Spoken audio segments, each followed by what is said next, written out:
Jeffrey Dahmer is one of the most notorious serial killers in America's history.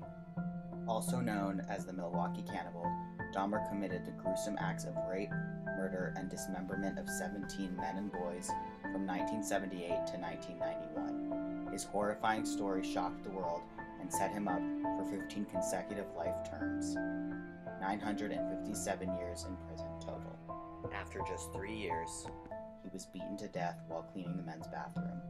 His life and story are fascinating and disturbing to research, which is why I chose this topic. For this project, I will be looking into a few different research questions regarding Dahmer and his emotions. My research questions are: did Dahmer follow emotional norms or deviate from them? Did he manage his emotions frequently? And what was his family's impact on his emotions?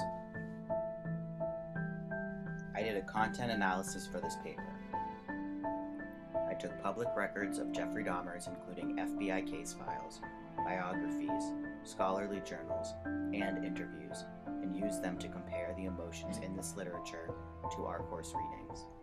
I analyzed the deviation of emotional norms, bullying from family and peers, and emotional management in the case of Jeffrey Dahmer. It is not surprising that Jeffrey Dahmer was a frequent norm breaker as a child. When it comes to emotional norms, deviance is described as the violation of explicit or implicit rules that govern feelings. When it comes to emotions, the book states 5 main ways you can deviate from these emotional norms: having the wrong emotion, having an emotion too early or too late, having an emotion that lasts too long or too short, having an emotion that's too intense, and placing an emotion at the wrong time. As a child, Dahmer frequently had the wrong emotion. We see this with his dissections and interest in roadkill, his quiet and antisocial behaviors, and the time he put a dog head on a wooden stake in his yard. Within Dahmer's family structure, interviews and research show there was parental bullying. John Backdorf, his high school friend and author of My Friend Dahmer, stated, "It's my belief that Dahmer didn't have to wind up a monster, that all those people didn't have to die horribly. If only the adults in his life hadn't been so inexplicably, unforgivably, incomprehensibly clueless and or indifferent. Once Dahmer kills, however, and I can't stress this enough, my sympathy for him ends. He could have put a gun to his head." Dahmer's parents went through a nasty divorce when he was in his senior year of high school. During custody battles over Dahmer's younger brother, he said that both parents were cruel. Once his mom, who many believed was mentally ill, got full custody of Dahmer and his brother, she abandoned him and left with his brother. Being left alone, unable to support himself, his feelings of loneliness and neglect had gotten much worse. Family before capitalism was created purely for labor and work, so the emotional function of it didn't really matter. Parents would bully their children into doing free labor for them, and it was considered normal. The authors of Bully Nation state that traditional family authority encompassed all of the classic elements of bullying culture: hierarchy, submission, and obedience. This seemed to be the case in the Dahmer household. Dahmer was also bullied in school. He was rejected by his peers and was called names in the halls. He was considered weird by all the other kids at school. His breaking of emotional norms allowed students to pick on him and call him names. According to Bully Nation, bullying in schools may be encouraged intentionally or unintentionally by the schools themselves. Both of these two types of bullying are encouraged by capitalism.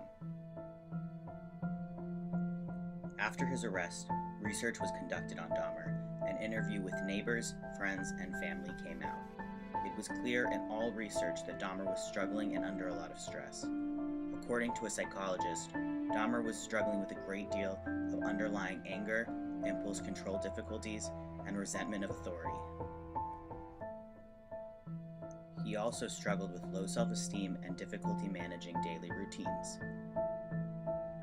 John Backdorf backs this up in an interview and states that drinking was out of control. He was self-medicating to try to quell the voices that were pounding inside of his head. This is where Dahmer started using his emotional management skills. Emotion management is described as the strategies used to control emotions. The main type of emotion management are surface acting and deep acting. Surface acting can be defined as people controlling their feelings by putting on a proverbial mask. The main types of surface acting are wording, tone of voice, facial expressions, bodily gestures, and clothing. Dahmer seemed to be an expert in surface acting as an adult. A neighbor of his, Vernell Bass, considered him a pretty normal guy. In an interview right after Dahmer was put in jail, he stated, "He was smooth. When he came out of his apartment, he had a quick smile. We talked about work, that kind of stuff. He was a little weird, kind of a square guy." Many people in his neighborhood said that all behaviors Dahmer had that could be considered strange made him fit into the neighborhood even more. The neighborhood was low income and known for its drug use. Overall, it seems clear that Dahmer's socialization and emotions, as well as the emotions of those around him, are important to analyze to try to understand, as best as one can, Dahmer's murderous crimes. The institutions of school and family did not make Jeffrey Dahmer commit such awful acts, but they do encourage bullying within them. During this research, I noticed the amount of Dahmer sympathizers in a disturbing quantity. In further research, I would analyze the sympathizers of such a horrible killer. I feel that the sympathy comes from a person understanding what it's like to be lost in the institutions of family and school. It is sad that Dahmer was in so much mental pain and dealt with his own sexual abuse. However, his crimes cannot be justified or sympathized with. Analyzing the people who sympathize with killers would be my next research project.